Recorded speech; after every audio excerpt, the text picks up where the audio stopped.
Welcome back to the RGV Sports Show. My name is Brian Ramos. I'm a sports writer with The Monitor and RGV Sports, covering football here in the Rio Grande Valley, covering everything 5A, and we're excited to be here with you in the middle of week 2. To my left is... My name is Andrew McCullough. I cover high school football and volleyball, specifically District 36A for The Monitor and RGV Sports. And to my right... I'm Raul Garcia, covering high school football at 316A and volleyball and anything else happening. And week 2, almost in the books, still a Brownsville game going on, but for the majority, everything's already been played. We got to see some really good matchups this week, some entertaining stuff, some nail biters, games going down to the wire, some big performances on the ground, big performances through the air. Really good week for RGV football across the valley, and we're excited to break everything down for you in week 2. And we're going to start off with the Monitor's game of the week from this past week, week 2. And Andrew McCullough, you were at that game. Why don't you tell us more about it? That's right. Our game of the week this week was between McAllen Rowe and the Mercedes Tigers, and this one definitely lived up to the billing. Rowe ended up coming out on top 28-25 on a soggy Thursday night in McAllen. But this one was full of a lot of high-powered, explosive offensive plays. That was kind of the feeling I got going into this one, that it was going to be a bit of a shootout. You had two of the most talented dual-threat quarterbacks in the area, with Jonas Ortiz for the Warriors and Michael Cisneros on the other side for the Tigers. Absolutely. And, the Warriors jumped out to an early lead in this one. Ortiz found David Savage down the sideline for, I think, a 36-yard pass, and then again a couple plays later for a 9-yard touchdown. But that was kind of it through the air for the Warriors, because unfortunately Savage went down with a pretty severe-looking left ankle injury in the second quarter. Was kind of diving for a pass, had a defender roll over on his ankle, and had to be helped off the field. It's the sort of thing you hope you never see in a football game, but happens from time to time, and certainly we wish David and the Warriors the best. Hope he can join them out in the field again soon. But after he left, Warriors carried a 14-3 lead into the half, and it kind of looked like it wasn't going to be a big issue for them, but the Tigers came roaring out of the gate to start the second.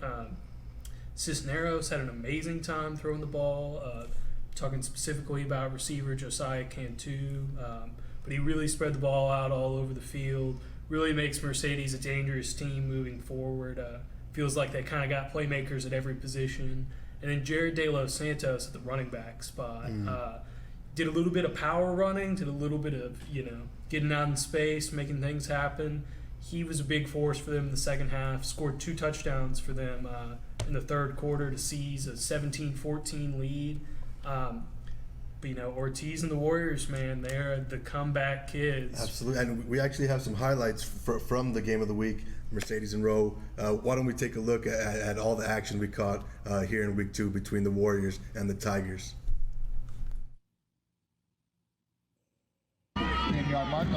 Mercedes down 14-3 to start the second half. But they were ready, and their offense seemed like it was unstoppable as they charged downfield in a matter of 3 plays.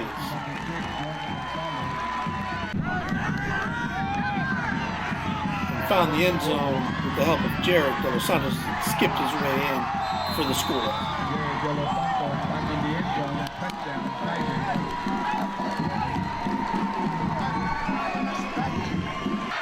They get their chances again, and Jared De Los Santos next hurdles into the end zone to take the lead in the third quarter.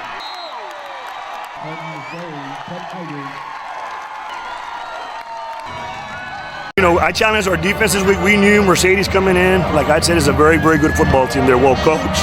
They have a lot of fire and a lot of tradition. There was a lot of exchanges. We were fortunate enough. We made some big plays down the stretch defensively that kept us in the game. And then obviously that drive that we had, that the offense got the ball at midfield. We were able to drive it all the way down there and put that go-ahead score. So it was a combination, but I got to tip my hat to that defense. They never gave up. It was so close. And that offense that they run over there is very, very quick, up-tempo, and they got some good athletes. So we were fortunate to play hard down the stretch and not give up.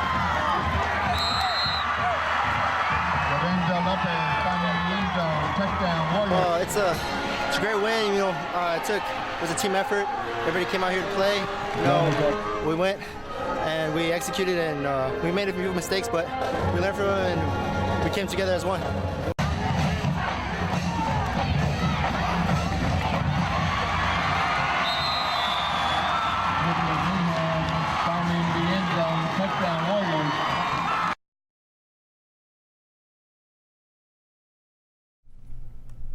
Lots of exciting action there at McAllen Veterans Memorial Stadium, as you guys just saw.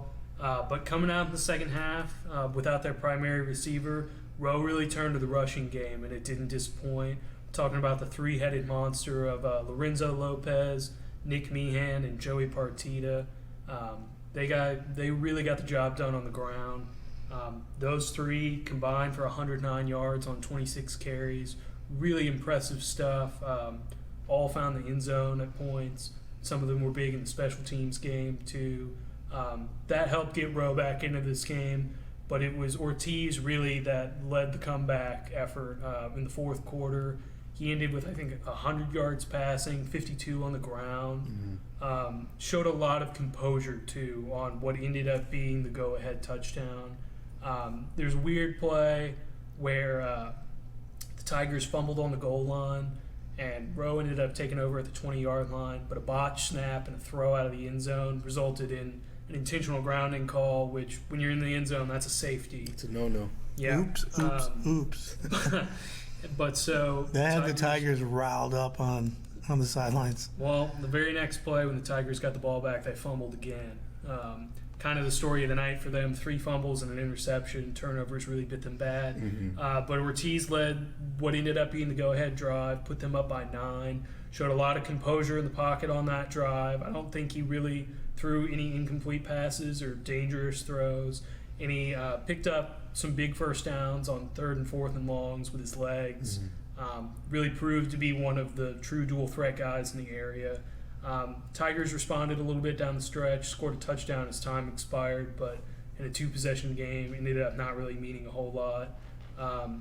But on the flip side, you got to talk about Cisneros. The guy had 250 yards or more through the air, added over 50 on the ground also. He really has stood out to me early in the season as one of the best newcomers in not just 5A, but all of high school football here in the Valley. Player to keep an eye on for sure. Absolutely. And then while we're talking about superb sophomores, you really got to mention Isaac Gonzalez over at PSJ North. I had an opportunity to catch the Raiders game against Harlingen South on Friday, and very first play from scrimmage, Isaac Gonzalez takes a handoff, runs into traffic, reverses field, and takes it to the house for 75 yards. But the most impressive part about that play, Coach Marcus Kaufman said, that wasn't even a running play. It was supposed to be a pitch, flea flicker pass to Gonzalez, and he just saw an opening and went for it. Just how they drew it up, right? Making things happen. If it works, then that was the plan all along, right? Nice. But Gonzalez was great that night. He had over 150 yards on the ground and 3 touchdowns for the second week in a row. He kind of burst onto the scene late last year, but has really cemented his claim as one of the backs to watch so far early in the season. He was helped out by big games through the air for Isaiah Ronhell and John Garcia. They connected on 2 touchdowns, one in the second quarter to give them a 2-possession lead, and one at the tail end of the fourth on a 4th down of all things. Big score for them. And more than anything, though, the Raiders' defense was just lights out. Studs everywhere on that defense. Yeah, they carried a 28-3 lead into the middle of the fourth quarter. And let's take a look at some of those highlights from the Raiders' defense. PSJ North Raiders came out on all cylinders as Isaiah Ronell finds Joe Barbarena with the screen pass. Next, Ronell showcases his running ability as he dashes towards the sideline and is pushed out. We'll settle for a punt. We'll give the Hawks a chance at the offense, but they would also have to settle for a punt, giving the Raiders another chance at the offense with the score 7-0 in the first quarter. Isaac Gonzalez, a big gain. And then Jonathan Garza for another screen pass on the right side. This time, Rangel connects with Isaac Gonzalez for a big gain, leading into a touchdown for Jonathan Garza. Leading into the touchdown for Joe Barbaretta to take a 21-3 lead. Then 7 Sanchez on the kickoff return after a field goal by the Hawks.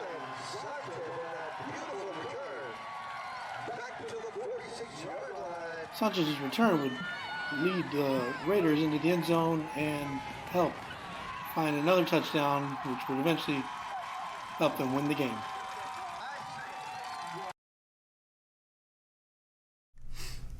Big night there for the Raiders, both on the ground and defensively. It seemed like every single time Harlingen South had a third or fourth and short opportunity, the Raiders stuffed them in the backfield for a loss. Specifically, we're talking real big games for Aaron Alvarez, their all-state linebacker, and Seven Sanchez, the safety, who was the defensive player of the year in that district a year ago. All-stater. Yeah, and Sanchez had an amazing special teams play, too, that set up their third touchdown of the night right before the half. Ran it back 26 yards and actually hurdled a standing defender to get out of bounds. And It was the kickers. If you hadn't tripped up, they might have scored again. Yeah, and when I asked him one. about it, he said, my legs were actually cramping up. I just didn't want to get touched. You want it out of there. Here at RGV Sports, we love to see ball carriers jumping over kickers. One of our favorite things to see on the football field. Keep it coming. Let's go. And now we'll kick it to Brian for the games he was at this week.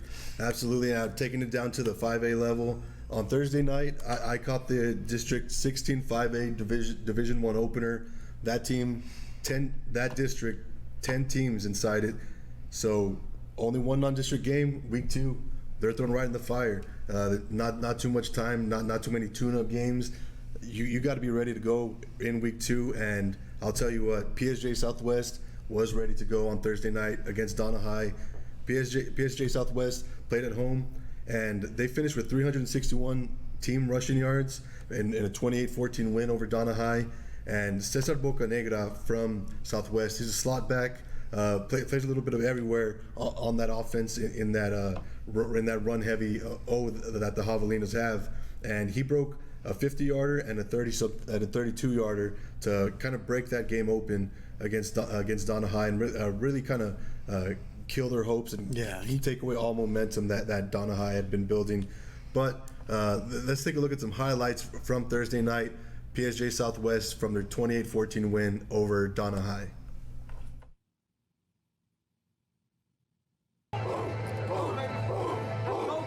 At the start of the game, you could tell the Javelina intensity was high as they hosted Donna High at home for a night on the gridiron.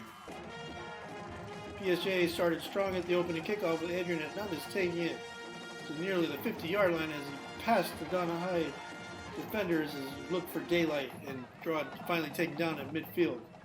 In comes Ramiro Ramirez and he immediately pitched to Ethan Rodriguez for a big gain to show off their running game. And on the next play, he feeds Miguel Garza with a handoff up the gut and he powered his way down through the defense. Ramirez would take a big gain on the next play, showing off he could dash out of the pocket to move the chains. In comes Avery Bowen at quarterback, Donna High's sophomore QB.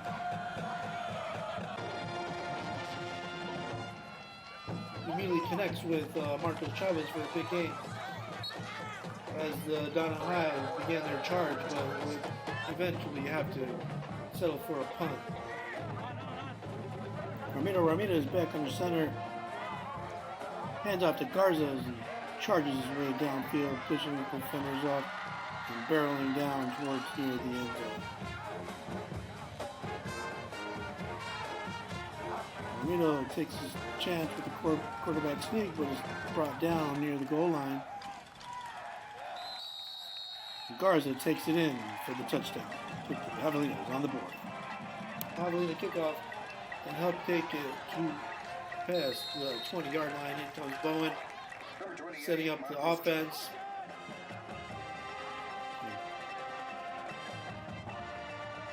Handoff to Alan Reyes, and look at him go. Helps move the chains and position Donna high near midfield.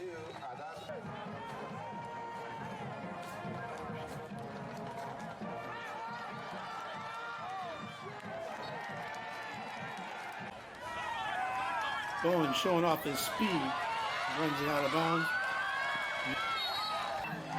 And that would set up Osvaldo Rojas for the touchdown. The PSJA would come back, find their way back in the end zone, and win the game.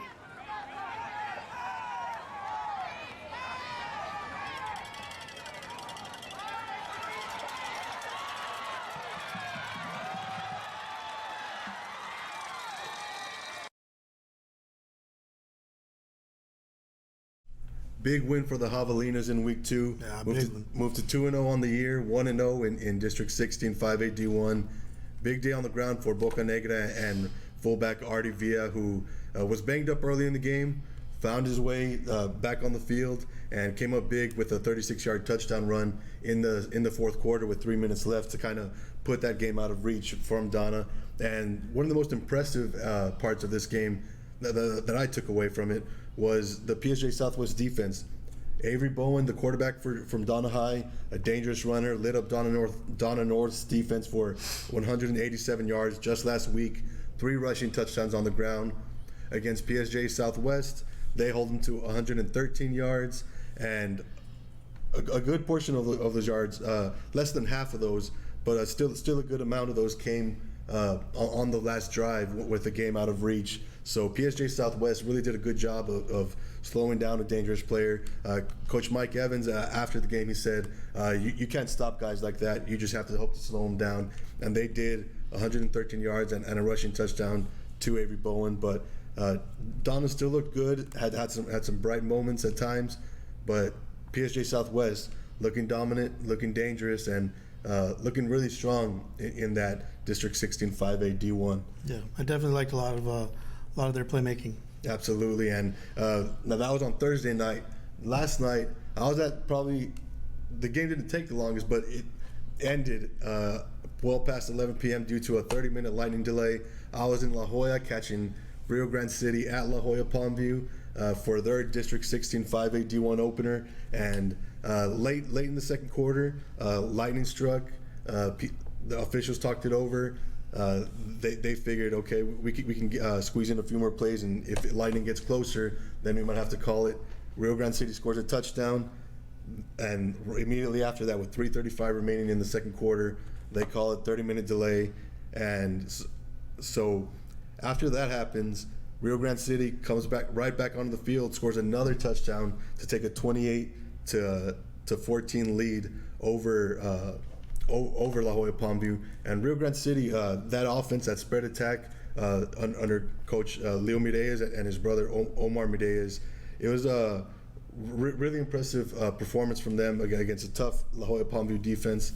But running back Angel Galvan came through with a big performance, 4 visits to the end zone on 133 rushing yards, and he also had some timely catches. When quarterback Mario Garza was under pressure, he would scramble, evade defenders, and kind of look for an outlet, look for a receiver, kind of hoping for somebody to see somebody at the last second. And more times than not, it was Angel Galvan right around the line of scrimmage. He hauled in 5 catches, and while it was just for 28 yards, those 28 yards converted a bunch of first downs for the Rio Grande City offense. And that game, it turned into a shootout with a run-heavy team like La Jolla Palmview. You always wonder, are they going to be able to score enough points to keep up in these shootout games? Absolutely. To keep up with these high-powered offenses that spread it out, throw it all over the field. And Palmview did just that. I was so impressed with running back Carlos Peña. 332 rushing yards and 3 touchdowns. Had a smoking on the gridiron. He was amazing. He had rushing touchdowns of 62 yards, 80 yards, and yes, a 92-yarder. Wow. 332 rushing yards on the day. Really impressive performance by Carlos Pena to carry that offense. And then Adrian Vasquez, also the fullback in that offense, comes through with 2 touchdowns and close to 50 yards rushing. But that game, from the very start, they kept exchanging blows, exchanging leads, and that game from the very beginning, it felt like whoever has the ball last is going to be the winner. And Rio Grande City, they were able to get into the end zone with 3 minutes left in the fourth quarter to take a 43-36 lead.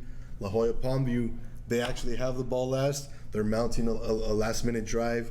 They're deep in Rio Grande City territory with under a minute left, but quarterback David Gonzalez is intercepted by Rio Grande City receiver / defensive back Alan Garcia, who picked him off, made a really good play on the ball to kind of end that game. And so he wasn't playing defense all night. He was he's a full-time receiver, where he brought in 8 catches for 105 yards from quarterback Mario Garza. So really impressive performance by him on both sides of the ball to help lead the Rio Grande City offense to those points, and a big play for that defense to kind of seal it. What an athlete. And, I mean, shout out to the Rattlers, too. That's pretty impressive, starting out 2-0 under a first-year head coach. Sounds like some really good things are happening out there in Rio Grande City. Definitely, and it's they're fired up over there. They have a chip on their shoulders. That I talked to their players. I went out to Rio Grande City on Wednesday, and wide receiver Aaron Matakin. Yeah, so I just wanted to ask you about Matakin. How do you look? Yeah, so in week 1, he has 3 receiving touchdowns, all from quarterback Mario Garza, and then in week 2, he comes through with another touchdown reception from Mario Garza. So that's 4 touchdowns between the two in just 2 games, and he's a basketball player. The way they use him, he's versatile. They'll run him in slants over the middle. They'll take him going deep, and they love those fade routes to him because he has hops. He can go up and get it, and he stands at about a good 6 feet tall. So he's got a good size advantage over most secondary members here in the Rio Grande Valley, and he definitely put those basketball skills to use on the football field. But when it comes to the Rio Grande City offense, he described quarterback Mario Garza as the point guard on the football field, and he directs that offense and had a really good game to carry Rio Grande City. Finished with just 1 interception, 1 touchdown pass, and 240 passing yards. And this is coming off last week where he was 28 of 31, just 3 incompletions on the game. Just really impressed by the way Rio Grande City is moving. And I'm also really impressed by La Jolla Palmview. Got to give credit to them for fighting back and climbing back in that game, never saying quit. They got a big fumble recovery by Freddie Flores, an interception by him late in the game, coming up big for his team. So I was really impressed with both teams, Rio Grande City and La Jolla Palmview. That's going to be interesting. In that 10-team district, every single game matters, and I think La Jolla Palmview can do enough to make some noise later in the season to put themselves right there in playoff contention. But Rio Grande City looking like one of those teams that is going to be one of those risers that a lot of people didn't expect to see good things from. And with that said, we're going to take a quick break with a word from our sponsor, the J. Gonzalez Law Firm. And after that, we'll be back with some more football talk, breaking down week 2, some fun videos from our boys over at Valley View, and covering everything that was week 2. Jay Gonzalez, a lawyer with thousands of cases won and millions rewarded in settlements. Over 15 years of experience and recipient of numerous awards. If you've been in an accident, there's only one name to remember: Jay Gonzalez. Big day, big games here in week 2 across the Rio Grande Valley, and one of the best districts featuring some of the best teams here in the Rio Grande Valley. Raul, District 31-6A. 31-6A. I gotta tell you, there's a lot of talent, a lot of good teams, a lot of teams looking for big wins. But let's talk about Vela staying undefeated, coming back from a big game on the road in Corpus, traveling into Sam Stadium to take on the Hannah Mighty Eagles, and was at a matchup on the gridiron that hopefully we get some clips so we can come back and show you. But that was a really good game. Was really good. I talked to Coach Campbell after the game on the phone, and he said he didn't have enough words to say about this Victor Cantu, the quarterback leading the Hannah Eagles charge, and in a very close matchup that came down to the wire. This was two big, strong teams, two fast teams, but I think in the end, experience is what helped the Vela Sabercats stay undefeated. Hats off to the Hannah Mighty Eagles, but let's just talk about what happened. Victor led a charge into the fourth quarter, setting up for a field goal. And what Campbell said was they were able to put some pressure on that field goal kicker, and it was just a little off to the left, a little off to the right. That's all you need. And that's all you needed to keep the game. And that was a close one that ended up at 28-27. He said A.J. Sotelo threw for some big passes. The defense did very well, but when you see Victor Cantu, Victor Campos in action up close, this is pretty much almost a man among boys because he could take it the distance, he could take over, and he has that Hannah Eagles on his back, and they're going to go as far as he can take them. I had the opportunity to actually watch Campos and the Eagles in Week 1 against Memorial, and you're definitely right. He's a truly special player, definitely one of the most experienced quarterbacks in the area, and Hannah might be the best 0-2 team we've ever seen. Yeah, got to give them some love. Yeah, a 2-point loss to the number 2 team in the Valley, and now a 1-point loss to number 1. I mean, hard to get any closer than that. Yeah, it was heartbreaking to see my Hannah Eagles. I'm a Hannah Eagle alum, and to see them go down the way they did, it's just gut-wrenching. But we got to give them. They're definitely going to do very well going into district next week. Huh? Yeah, absolutely. And although they're 0-2, definitely a team that you don't want to play because whoever they have here in Week 3, they're going to come out hungry. They're going to come out swinging, desperate for their first win of the year, especially after losing those first 2 games by a combined 3 points.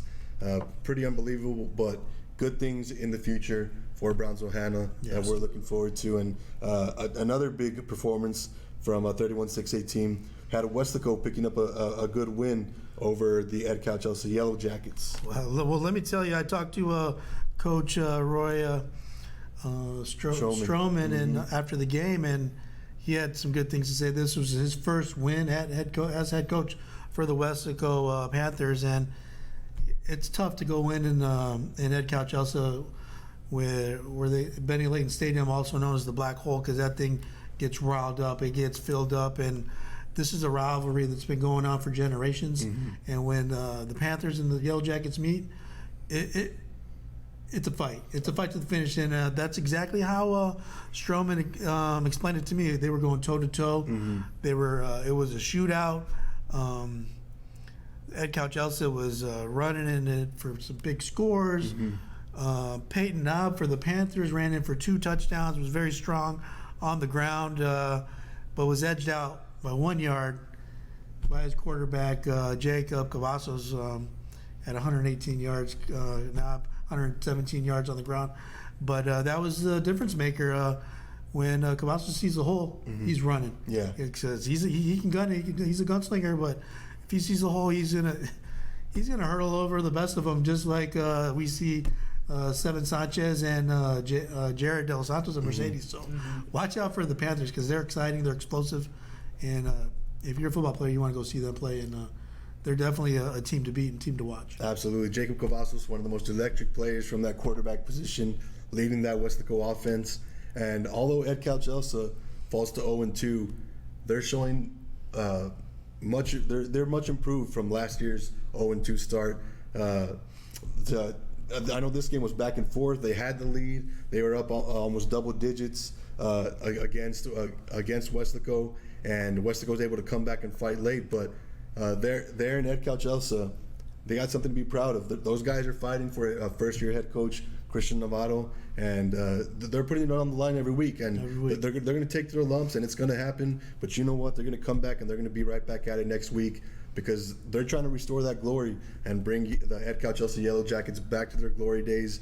And that's what they're after. And I think when it's all said and done this year, people are going to remember, no matter what the decision was, a win or a loss, whatever that may be, they're going to remember those games against Ed Couch because the Yellow Jackets bring it week in and week out here in 2019.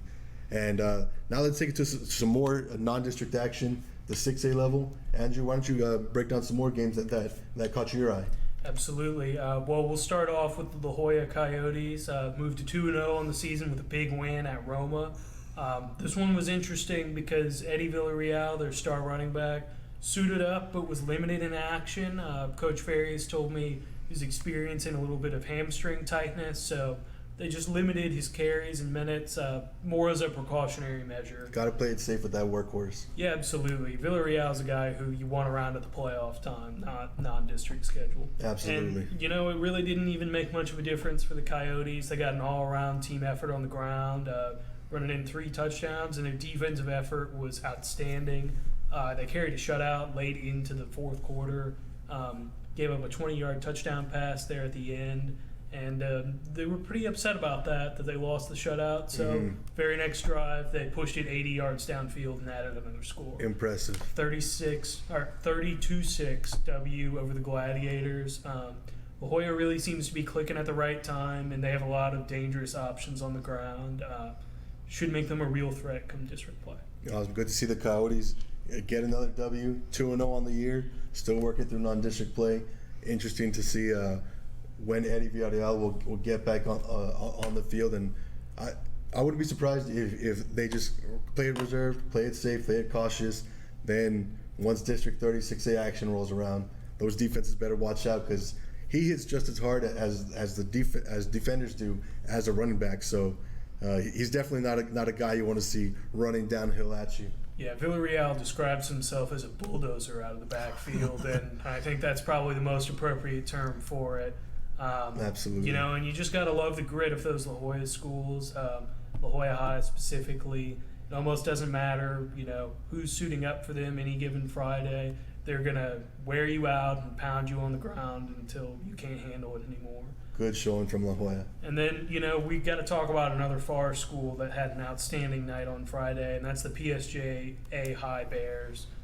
They had a disappointing loss in week 1 to a really good Flower Bluff team that made a deep run in the playoffs at the 5A level last year. Actually went to Corpus Christi this week and took care of business in convincing fashion. They beat Corpus Christi King 52-14, and I talked to Coach Lupe Rodriguez after the game, and he said he expectedly made some shakeups along the offensive line, moved some guys around, experimented with some guys at different spots. And he really challenged that unit this week to step up and have a big game, and they really rose to the occasion. The Bears' offense was humming, had over 600 yards of offense in this one. Quarterback Justin Morales completed 31 of 51 passes. It's a big step up from last week when he was, running, just trying to get throws off out of the pocket. Really seems like a complete overhaul there. And defensively, big improvement for them as well. They struggled last week with a lot of missed tackles in open spaces. Maybe they didn't result in touchdowns, but set up drives that led to scores. And it didn't seem like there was hardly any of that this week. Forced a handful of turnovers there, and it looks like they seem to be clicking on all cylinders now with district play fast approaching. Good to see the Bears bounce back in a really big way here in week 2 and get in that win column for the first time. And now let's take it back to the 5A level and for some non-district action, which also featured one of your 36A teams, Sheridan Pioneer against Waters Lincoln. And this one, it's safe to say this one got out of hand fast. Sheridan Pioneer takes a 44-14 lead into halftime, 44 points in one half. Those Diamondbacks, man, I'm telling you, they're dangerous. They're lethal. They got weapons all over the field, and they got the perfect quarterback running that offense. Quarterback Eddie Lee Marburger, just a junior, finished 17 of 23 for 318 yards, 5 passing touchdowns, and 1 more rushing touchdown on the ground. He has 12 touchdowns in 2 games. Really impressed with Eddie Lee Marburger after going toe-to-toe with Harlingen High last week. He leads Sheridan Pioneer to a big 57-28 win over Waters Lincoln, and it was good to see wide receiver Luke Padilla get involved. Marburger connects with him on 2 jump balls in the end zone, and Luke Padilla, he's about 6'1" to 6'2", and he's just in the end zone playing bully ball and just if you're familiar with Randy Moss, he mossed the defender, and He just jumped up and grabbed it. went up top. Didn't have to leave his feet much. Just went up with his hands and just brought it in. He's a basketball player. He's got those bunnies. He can get up. And he definitely looked good getting into the end zone twice after being held scoreless last week. And that Shareland Pioneer offense really looking good. And I'm really interested to see them. They're 1-1 in the year, still working through non-district play. But next week, got a big matchup, Shareland Pioneer against the Mission High Eagles. Really excited to see that one, how that one will play out. Two of the best offenses here in the Rio Grande Valley, and I think that one's going to come down to which defense steps up and makes some plays. But we're here talking to you on a Saturday. I'm already fired up for it. I can't wait to get out there and see that game. Shareland Pioneer versus Mission High in Week 3 coming at you. Mission High put up 55 points against Donna North. Yeah. It's kind of a comparison. It's going to be a big game to watch. I talked to Coy Detmer after the game, and he was happy with the performance. Jacob Durrani actually used all of his receivers in scoring touchdowns. So Lee Marburger and the gang are definitely in for a big contest coming in. So yeah, it's scary to think the numbers that Pioneer offense could put up with a full year of Marburger under the helm. Mm-hmm. They had close to 100 points in 2 weeks. Yeah, unbelievable. And let's to touch back on Mission High for a second. You talked about their 55-8 win over Donna North. They're outscoring opponents 92-8 in 2 games this year. Really impressive start for the Mission Eagles. And they got the full package, and Jeremy Duran is really taking care of business. Definitely, yeah. They definitely put it on Donna North, and another good win for the Eagles as they keep moving forward, and that program keeps on taking steps forward and improving. And another game that I would like to talk about, a team that a lot of people were counting out after last week, Mission Veterans, after taking that 37-0 loss against their rival Mission High. They bounced back in really good fashion and look a lot like the team and a lot like the offense that was on the field last year in a 48-14 win over PSJ Memorial as they open up District 16 5A D1 play to improve to 1-0 there in that district. And last year, they lost to Mission High in Week 1, went on to win 9 straight games in district play, advanced to the 4th round of the playoffs. This year's team, they lost Week 1. That's fine. That was non-district. Coach Gilpin and his guys, they're fired up to get it going, and they really showed it. This is more of the team that people can expect. That Mission High game, you got all the credit to Mission High in the world, but you got to throw it out the window. It happened. It's done. It's a rivalry game. Mission High had the upper hand, but now Mission Veterans, their focus is on winning that district championship, getting back to the playoffs, and getting this offense rolling, which it was on Friday night. As sophomore quarterback Ricky Reina, after that Patriots offense was shut out last week, he comes through with 3 touchdown passes, 1 rushing touchdown for 178 yards through the air, 111 on the ground. And one of the things that I was most impressed with was the way they got receiver AJ Gonzaga the ball. After Mission High, they were double teaming him every single play last week. They were not going to give him any room to breathe, no room, because he'll kill you over the top. He abuses cornerbacks. That's I think that's safe to say. He's a bull. He's so big and he uses his body so well, and he just his awareness and the way he runs routes and his precision. Every step he takes is precise, and I love to see AJ Gonzaga get busy here. 7 catches, 115 yards, and 2 touchdowns after being held to 1 catch last week. So good to see him get back on board. And while everybody they see that that Mission Veterans dropped 48 on PSJ Memorial, and they think, oh, it was that all the offense, but no, those blue dogs on that Patriot defense, as they call themselves, they were flying around looking good and making plays. And let's give a shout out to defensive back Mike Deanda. 3 interceptions in this game by himself, 2 returned for pick sixes. Really big day for Mike Deanda. Anytime you can get that's special. Anytime you can get some help on the defensive end from as far as points wise, the defense creating turnovers and getting into the end zone, that's a big boost for your team. The offense is going to love it. Coaches are going to love it. Fans love it, and it just gets everybody fired up. So big shout out to Mike Deanda coming bringing home 3 interceptions here in week 2 against PSG Memorial. Keep it up. Defense wins games, man.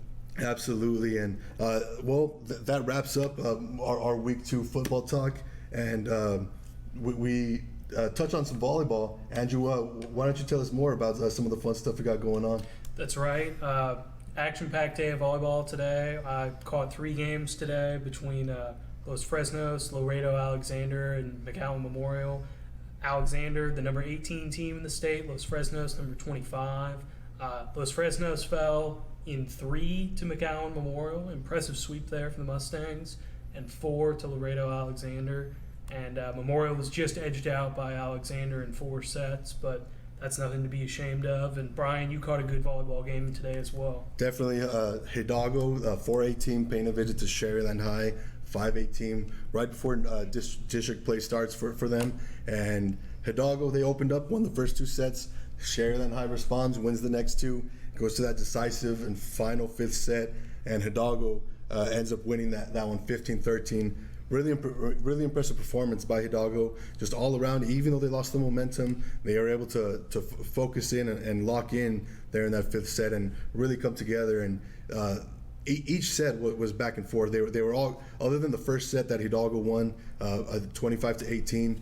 Each set was decided by 3 or less points. So it was really good volleyball being played. Good to see the Hidalgo Pirates in action, and I'd like to give a shout out to their JV, and it might have been the freshman team.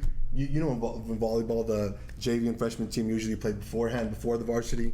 Well, those girls, they're sitting in the stands at Sherryland High on the road, and they were the loudest group in that building, firing up their team and the Hidalgo Pirates, which kind of led them to a win. And so it was good to see Hidalgo pick up a big win today against Sherryland High. And now it's some Sherryland Pioneer volleyball. Andrew, you had a chance to spend some time with Natalie Reyes. That's right. That brings us to our Player of the Week this week at the Monitor and RGV Sports. That's the setter Natalie Reyes from Sherryland Pioneer, one of the top teams throughout 5A. They've really been clicking recently. And me and our sports editor, Henry Miller, caught up with Natalie to talk the rest of the season and get some setting tips from one of the best. Awesome. Check it out. Welcome back to the RGV Sports Show. We're joined here by Sherryland Pioneer sophomore Natalie Reyes and our sports editor Henry Miller. Woof woof. Whatever that means, right? Whatever that means. Thank you. Well, welcome Natalie as our first official guest on the show. We're here to talk some volleyball, hopefully. Thank you. Hopefully. How's the year going so far for you? So far, and the Diamondbacks. So far it's going good. We're there where we want to be, and everyone's working we're working as a team, and everything's just rolling, and everything's great. I love it. It's good. You guys had a big win today, right, over Yes, San sir. Benito. Tell me a little bit about that. Today was good. Everyone got to play. We got to work on the little hiccups before we start district, and it was a fun game. And San Benito is a good school, and we're excited to play them. First home game too, so I it's feel good. like you guys are kind of clicking as a group right at the right time. District around the corner. Yes, this year chemistry is amazing, and I love it so much, and that really helps with us going on the court and just bringing everything together and make puzzles together. I mean, I've been watching you play for 3 years now. Congratulations, too, on being our newcomer of the year last year. Thank you. And congratulations on your player of the week for this week. I'm very excited. Thank you. We're happy to watch you. I enjoy watching you play. I wanted to ask you, what made you decide to be a setter? Because a lot of volleyball players, they just want to hit. But the way you take control, what you've done as a setter, it's incredibly impressive. I get tired watching you with every time you jump. I'm like, my God, you jump more in one set than I've jumped in my entire life. So tell me about what attracted you to that position. I know as setters we don't get much glory, but I like being a part of someone else's success, and me being able to get a pass, a phenomenal pass, and me being able to get a setup to my hitters, and then being able to put the ball down. Being a part of that is worth more than anything, I think, in my personal opinion, and I just feel like I love being a part of that. Now talk a little bit about the variety of sets there are for our audience out there, because they may not know the difference of things and how the speed of the game changes as you continue to mature as a setter and as you get up higher and higher in the levels you play. As I have moved up in, like, from varsity and then from travel, just from different age levels, the quickness, depending on, you have a 31, that's a quick ball, but outside. Then you have a 2, which is a little higher. So just different tempos depending on what we're trying to do to get the other team to just blow off, and just us being able to get a kill off of that. Now you also have the back sets. Yes. Talk about that, the one where they come around the C slide? Yeah, talk about that. Those are usually just to move the ball around more and being able to get one blocker instead of 2 sometimes. Just faking them out and being able to just widen the net a little bit and being able to work around it. So for Andrew, he would come running around you, and you would set him here, and he would go up with 1 foot. like a and layup, just, right? Like a layup, like in basketball. Yeah, we have one of our girls, Jordan. She's a great basketball player, but she's very athletic, and she just goes up with one and goes just like a layup. It seemed like That's a how she natural. I saw her learned. do that. I was waiting for her just to dunk it and just look around, you know. So you could shoot, do one of those sets for him. What kind of set would you set for me? I would set probably a 2. That's Yes. It's a slower ball, but it's still there in the middle. Hey, it's there. It's there. You know what? If you could just get the ball to stop for me, that'd be slow enough. That'd be Okay. perfect for me. Yes, just right there. Just stop it right there. So grab this ball, okay, and show our audience what you do with your hands to set that. Usually, you want to use your finger pads right here. You want to get your hands over the ball as much as you can. So you get like a diamond shape right there, right? A diamond shape. But So all your fingers are around the ball. Yeah, ball A lot of times people are trying to set like this when Yeah, they start. just feel like But, I this. mean, I would break all my nails. Yeah, you want to use your finger pads, and your index finger and your thumbs are shaped as a triangle or a diamond, whatever you want to call it. And usually, make sure you get your feet under the ball. You follow through high. Use wrist, depending on what type of set you're setting, and that's how you set. Now, you don't do it like this? Is that what you're saying? Yeah, don't go do like this? that. You can't do like You know, that. when you first started, a lot of the kids would just go out like that, Oh, yeah. instead of basically, doing like that. Oh, that was a good set. It is a good set. That was a good set. I almost taught you, but I Yeah. didn't. It's okay. So, but a lot of times, do you find that when you travel that referees have different perspectives on what a good set is? Yes. What happens when you go upstate or things like that? Usually, if they see spin on the ball, more spin, depending on what type of spin it is. If it's going forward, obviously it's probably a double. So, or some refs will just look at your hands, and if they see one hand above and one on the bottom, they'll call it. But it's just different perspectives, and having to try to work around that. What's it called? Sorry, the ref. Oh yeah. Yeah, working around the ref. Well, it is a judgmental call Yeah, too, depending on yes. how much spin there is. So, and I guess depending on where you go, they might be calling it a lot tighter and things like that. Yeah. And it's got to be awfully hard because you start learning to set it a certain way, and then you go somewhere else, and if there's It's wrong. yeah, no Yeah. spin on it, they might even call it, when it's just real tight. So Yeah. that's awesome. So you've got a couple, another week before district starts, Yes, we're excited. and then you have Memorial Tuesday. Memorial Tuesday. Yes, at home. That should be a good one. Be there. And then be there Tuesday at what time? Tuesday at 7. Also, our JV plays at 6:30 or 6. 6. Has to be 6. They're not going to dispatch of anybody Yeah. in 30 minutes. Yeah, I don't think so. No, nobody. Not Maybe Memorial. y'all. Memorial's a good team. Maybe y'all would dispatch of people in 30 minutes. But talk about the variety of hitters you have too. You've got a bunch of hitters out there. A lot of teams have 1 or 2 hitters that they set to all the time. You have, I think, 4 or 5. Yes. This year, with the variety of seniors, juniors, and sophomores, it's a lot of fun. We're able to work with different sets and being able to work with everyone and just bring our whole front row together, and everyone's able to put the ball down or look for something open and get the ball there. It's got to make it a lot easier exciting. for a setter too, or a lot more Yes. fun because you got a lot of choices. Mm-hmm. Do you do a lot of back row sets to your team? Yes. Sometimes if we can't get the ball up in the front, then we got to set it in the back, and our back row hitters are able to put that ball where it needs to be, and I can trust them. Yes. It's a big part of it too, knowing Yes. that they're going to be there, because especially on a quick set, if they're not there for it, I mean, they can go leaping into the net, and Yeah. ball will just fly up in the air and come right back down right on top of you. So why do you jump on every Is that just to make me tired, or is there a reason? Well, just depending. Also being a little higher because I'm a little vertically challenged, but being able to get that or get up higher on the net, and that's just trying to work with the ball more. Sometimes I got to stick to staying on the ground just if I'm having an off day, but when I jump, I try to get it a little quicker. You know, Andrew, I consider myself having a good day when I stick to the ground.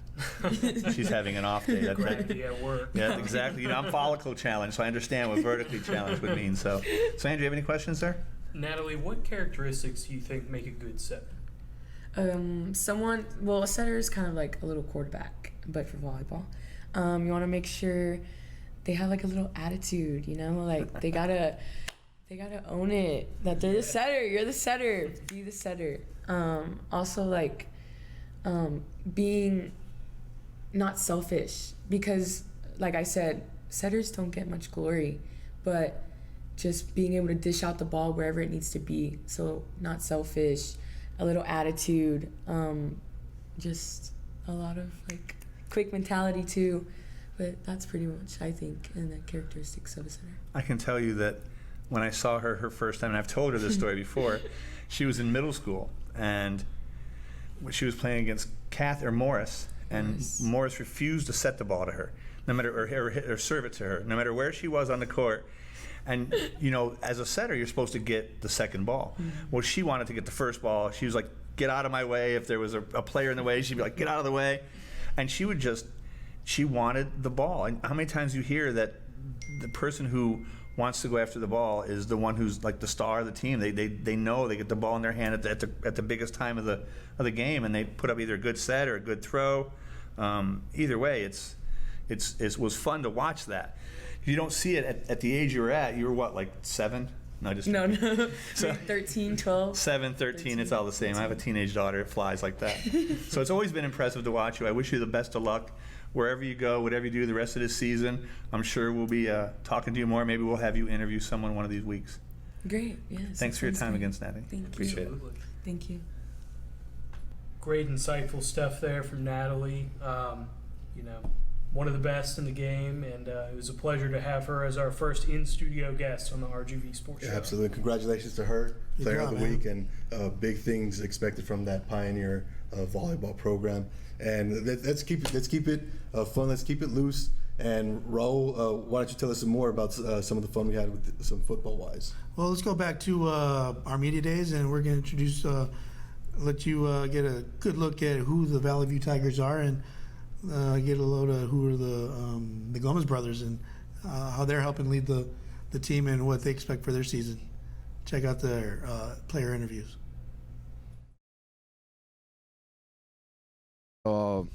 I'm Alexander Gomez. I play linebacker, and I'm a senior here at Valley View. I'm just excited to play with the boys. You know, we're ready to go to playoffs again and make a statement that Valley View is not a doormat no more, and we're going to ball. All right, so we got the quarterback, Damien Gomez. So what are your expectations for the offense this year? Just dominate, be a powerhouse in a spread offense, run RPO, and do all that good stuff and have fun with it. All right, so we got Richard the Man Ordaz playing receiver. What are your expectations as an individual to help this team to dubs? Hopefully I get to catch all the balls, of course. I get to get good stats, good receiving stats, and hopefully I get more touchdowns. All right, sounds good. All right, the man in the back running the ball. We got Edwin Garcia, the running back. So how do you feel about week 1, especially because we got the Pirates and, you know, yourself as an individual playing for the Valley View Tigers? Man, it's the best game that's going to be out there. It's going to be tough. It's going to be a rivalry game, and stuff's going to go down there, man. Stuff's going to go down. All right. We got Danny, the man up front for the O-line, Danny Aleman. How do you feel as being a returning as the tackle for the Tigers? Feel good. Feel like we're going to dominate this season and just play with it. All right. So we got Jesus Viveros, outside linebacker. What do you bring to the table for the Valley View defense? A lot of sacks. A lot of sacks. You're there first. So we're just excited to play. We're ready for the challenge. Fuck them muscles.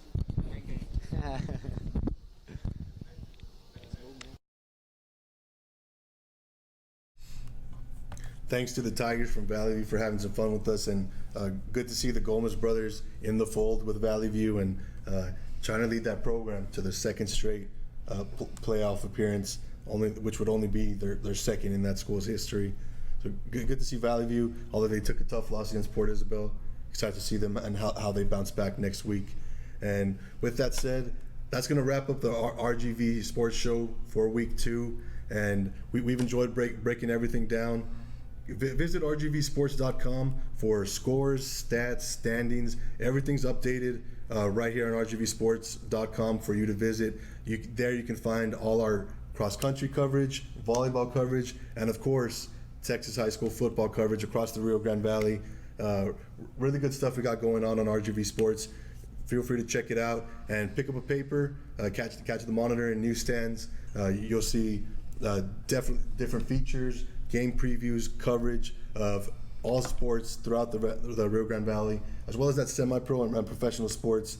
And you're definitely not going to want to miss that. Definitely not. So paper. Yeah, and throw us a follow on Twitter, on Facebook, and follow the podcast at the RGV Sports Podcast, and follow us on Twitter on all socials at RGV Sports. This has been the Week 2 RGV Sports Show. Thank you for joining us. We'll be back with you on Wednesday to talk volleyball action from Tuesday night, talk the new RGV football top 10 rankings and who are the new teams making their way into that. It's definitely going to be a reshuffle. And also our football player of the week coming up on Wednesday. So you won't want to miss it. Come back and join us again on Wednesday. And thanks for joining us today. Absolutely. We'll see you Wednesday.